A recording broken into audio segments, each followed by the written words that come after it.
اب سمجھانا چاہتا ہوں کہ حضور سیدنا غوث العظم شیخ عبد القادر جیلانی رضی اللہ تعالیٰ عنہ ان کے مقام و مرتبہ کی بات کرتے ہیں تو یہ تصور دو جملوں میں ایسے کہہ دینا کہ یہ صوفیوں کی من گھڑت باتیں، بس یہ ان کی کوئی حقیقت نہیں، کرامات کی کوئی حقیقت نہیں، ان کا کوئی مقام و مرتبہ نہیں، وہ ایک صوفی تھے بس، اللہ اللہ خیر صلی اللہ۔ یہ پاکستان اور انڈیا کے لوگوں نے من گھڑت باتیں کر رکھی۔ اب یہ بات ایسی ہے، بچے کمپلیکس کا شکار ہوتے ہیں، وہ سمجھتے ہیں کہ فلاں مولوی صاحب نے یا فلاں اسکالر صاحب نے یہ بات کی ہے تو اسی طرح ہوگی، چونکہ ادھر کیس، اصل جو کیس ہے تصوف اور اولیاء کا، ان کے جو وکیل ہیں وہ نہایت کمزور ہیں، وہ مال بٹورنے میں لگے ہوئے ہیں۔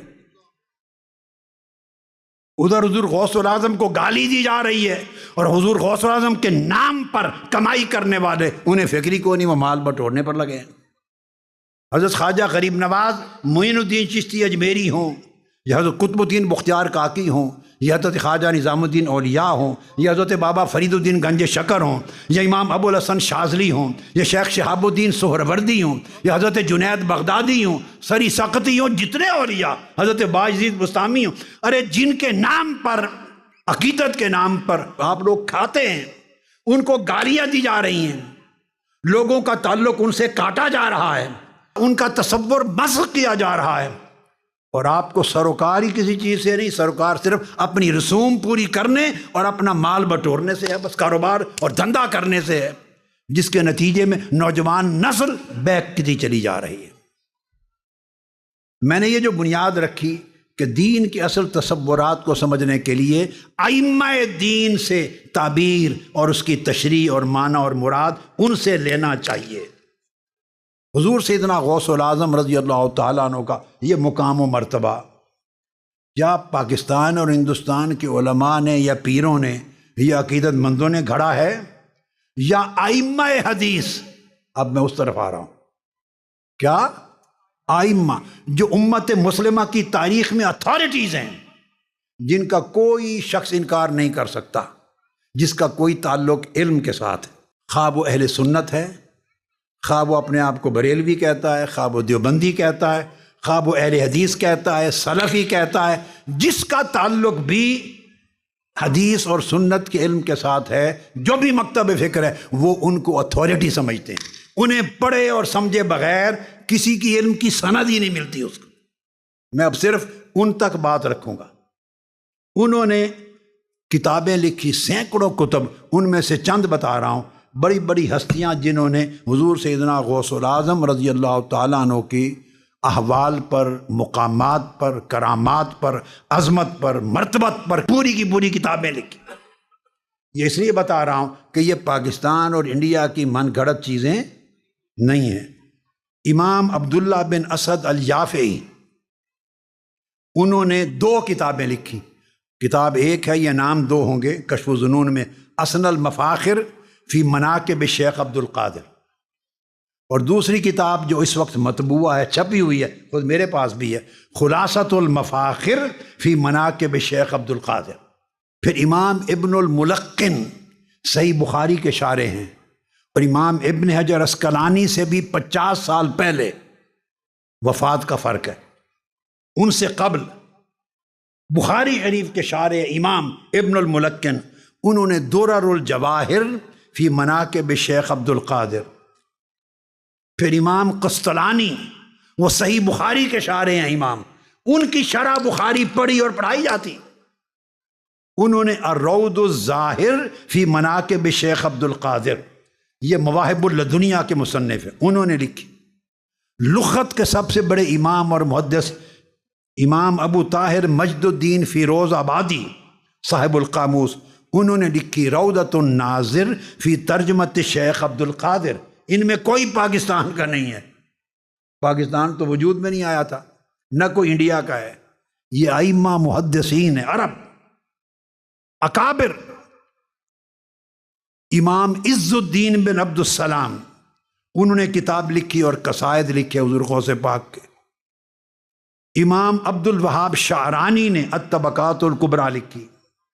امام تاج الدین السبکی الشافعی نے طبقات و شافعیت الکبریٰ میں آپ کے تذکرے کیے۔ امام ابن رجب الحنبلی سلفی بھی، ہر مکتب فکر کے علماء انہی کی کتابیں پڑھتے ہیں۔ آپ جس کے گھر، جس کی مسجد میں، جس کی لائبریری میں چلی جائیں، ان کی کتابیں ملیں گی، انہی کو کوٹ کرتے ہیں، جمعہ کے خطبات انہی کو پڑھ کے دیتے ہیں، کتابوں میں ان کے حوالے، یہ ائمہ ہیں، ائمہ۔ ابن رجب الحنبلی، انہوں نے کتاب الذیل علی طبقات الحنابلہ، حضور غوث پاک کے اوپر باب بنائے۔ امام شمس الدین الذہبی، نام سنا ہوگا، امام ذہبی، سیر و اعلام نبلاء میں آپ کی کرامات کا ذکر کیا، سب کرامات کا۔ امام ابو بکر عبد الغنی البغدادی، انہوں نے تکملۃ الاکمال میں آپ کی کرامات کے باب بنائے۔ ملا علی قاری نے نزہۃ الخاطر میں آپ کی کرامات کو بیان کیا۔ شیخ عبدالحق محدث دہلوی نے زبدۃ الاسرار میں آپ کی کرامات کے تفصیلات بیان کی۔ شاہ ولی اللہ محدث دہلوی نے التفہیمات الالہیہ میں بیان کی۔ امام عبد الرؤوف المناوی الکواکب الدریہ، حضور غوث پاک کے مناقب اور کرامات کو بیان کیا۔ اور میں نے صوفیاء کی کوئی کتاب کوٹ نہیں کی، صرف ائمہ حدیث کی، محدثین کی، فقہا کی اور ائمہ علم کو کوٹ کیا۔ صوفیاء نے تو سینکڑوں ہزاروں ہیں جنہوں نے تذکرے لکھے ہیں، انہیں کوٹ نہیں کیا۔ سمجھانا مقصود یہ ہے کہ چونکہ ائمہ علم کی بات ہو رہی ہے، وہی ریفرنس لانا چاہتا۔ اب میں پہلا حوالہ دینا چاہتا ہوں، آپ نے اچھی طرح نام سنا ہے، امام ابن حجر العسقلانی، صحیح بخاری کے سب سے بڑے شارح اور حدیث کے امام اور حجت، امیر المومنین فی الحدیث، اور شرق سے غرب تک اہل سنت کا اور علم حدیث و سنت سے تعلق رکھنے والے کا کوئی مکتب فکر ان کے نام کے آگے سر نہیں اٹھا سکتا۔ یہ حجت ہیں، الحافظ ابن حجر عسقلانی، ان سے شروع کر رہا ہوں۔ اب میں صوفیاء کی کتابیں یا تذکرے ان کے حوالے نہیں دے رہا۔ ان کی ایک کتاب ہے جس میں انہوں نے مسائل کا جواب دیا ہے، مسائل اجاب عنہ الحافظ ابن حجر العسقلانی، فتاوی ہیں اور جواب ہیں۔ اس میں امام ابن حجر عسقلانی لکھتے ہیں، اکابر ائمہ کا حوالہ دے کر، ما وصلت الینا کرامات احد بطریق التواتر مثل ما وصلت الینا کرامات شیخ عبد القادر، کہتے ہیں ہم تک تواتر کے ساتھ، متواترن، جب کوئی چیز تواتر سے ثابت ہو تو اس علم کو علم قطعی کہتے ہیں، اس کا رد کرنا ناجائز ہے، رد کر ہی نہیں سکتے، علم قطعی ہوتا ہے۔ فرمایا طریق تواتر سے جتنی کثرت کے ساتھ شیخ عبد القادر جیلانی کی کرامات ہم تک پہنچی ہیں، آج تک اولیاء اللہ میں سے کسی کی کرامات اتنی کثرت سے اور طریق تواتر سے نہیں پہنچی۔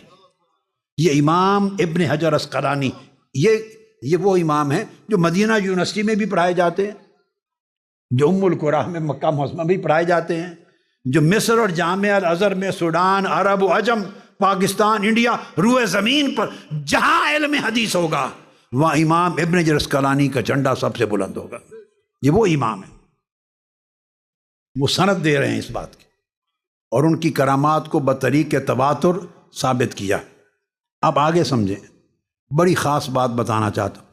پھر امام ابن حجر عسقلانی خود لکھتے ہیں کہ یہ جو بات میں نے کہی کہ حضور غوث الاعظم رضی اللہ تعالیٰ عنہ کی کرامات بطریق تواتر پہنچی ہیں اور اتنی کثرت سے جو کسی اور ولی سے ثابت نہیں، کہتے ہیں یہ مجھے سند صحیح کے ساتھ ایک اور طریق سے بھی یہ بات پہنچی ہے۔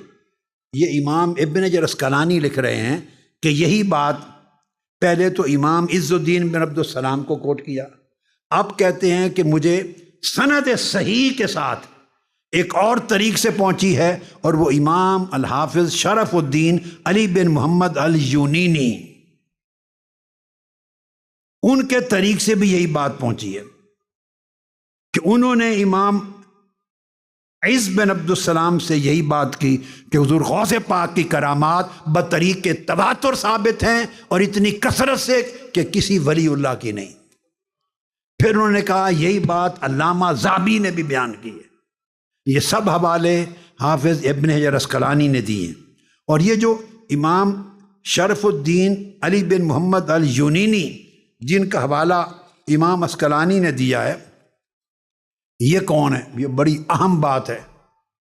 صحیح بخاری کا نام لینے والے لوگ اور صحیح بخاری ہی پر اعتماد کرنے والے اور صحیح بخاری کے سوا کسی کو نہ ماننے والے، وہ توجہ کریں۔ حافظ ابن حجر عسقلانی فرماتے ہیں کہ امام شرف الدین علی بن محمد الیونینی نے بھی سند صحیح کے ساتھ ان کی بات مجھ تک پہنچی ہے۔ اور وہ کون ہے؟ یہ امام شرف الدین الیونینی، یہ وہ امام ہیں جن سے صحیح بخاری کا لکھا ہوا نسخہ ثابت ہے۔ جو ساری دنیا صحیح بخاری پڑھتی ہے، اس کے چند نسخے ہیں، اس کے چند نسخے ہیں، ان کو اصول کہتے ہیں، مخطوطے ہاتھ سے لکھے ہوئے۔ ان ائمہ پر اعتماد ہے، ان کے قلم پر، ان کی ثقافت پر، ان کی صحت پر، ان کے ہاتھ پر۔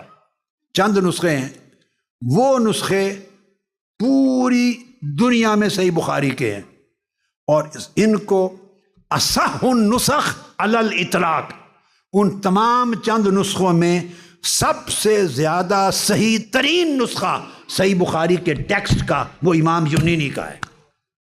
اب جو صحیح بخاری پڑھتے ہیں وہ امام یونینی کا لکھا ہوا نسخہ پڑھتے ہیں۔ چند اصول اور بھی ہیں، میں امام یونینی کی بات کر رہا ہوں، اور علی الاطلاق دنیا میں صحیح ترین نسخہ امام یونینی کا سمجھا جاتا ہے۔ اور یہ امام یونینی جو ہیں، یہ علامہ ابن تیمیہ کے بھی شیخ ہیں، استاد ہیں، اور علامہ شمس الدین ذہبی کے بھی شیخ ہیں۔ اور یہ وہ ہیں کہ ابھی سلطان عبد الحمید ثانی، جو آٹمن امپائر کا آخری سلطان تھا، جب وہ انہوں نے ختم کر دی، انہوں نے پوری دنیا عرب کے علماء کو ملا کر امام یونینی کا نسخہ نکالا، مکتبوں میں موجود تھا۔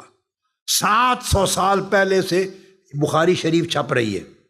انہوں نے امام یونینی کا ہاتھ کا لکھا ہوا نسخہ سلطان عبد الحمید ثانی نے اب اپنے زمانے میں چھاپا۔ جب وہ نسخہ ان کے خط سے چھاپا تو 700 سال سے صحیح بخاری چھپتی چلی آ رہی ہے۔ جب اصل مخطوطہ نکال کے چھاپا، ایک لفظ کا فرق نہیں تھا، ایک لفظ کا فرق نہیں تھا، ایک جملہ مختلف نہیں تھا۔ وہ نسخہ بھی میرے پاس ہے، چند لوگوں کے پاس ہے جن جن کے تک وہ پہنچا ہے۔ وہ ٹرکی کا سلطان عبد الحمید ثانی کا چھپا ہوا۔ اب جو بات بتانے والی ہے، جو کہتے ہیں ہم صرف بخاری کو مانتے ہیں، تو بخاری کا نسخہ جو مشرق سے مغرب تک ساری دنیا پڑھتی اور جس نسخے پر اعتماد ہے، وہ امام یونینی ہے۔ وہ امام یونینی بیان کرتے ہیں کہ حضور غوث پاک کی کرامتیں تواتر کے ساتھ ثابت ہیں، اور اتنی کثرت سے ثابت ہیں کہ دنیا کے کسی ولی کی نہیں تھی۔ یا ان کی بات مان لیں یا صحیح بخاری کو پڑھنا چھوڑ دیں۔ صحیح بخاری کا نسخہ مشرق سے مغرب تک دنیا میں سب سے عمدہ نسخہ جس پر اعتماد کیا جاتا ہے، وہ امام شرف الدین یونینی کا ہے۔ آپ کو میری بات سمجھ میں آ گئی؟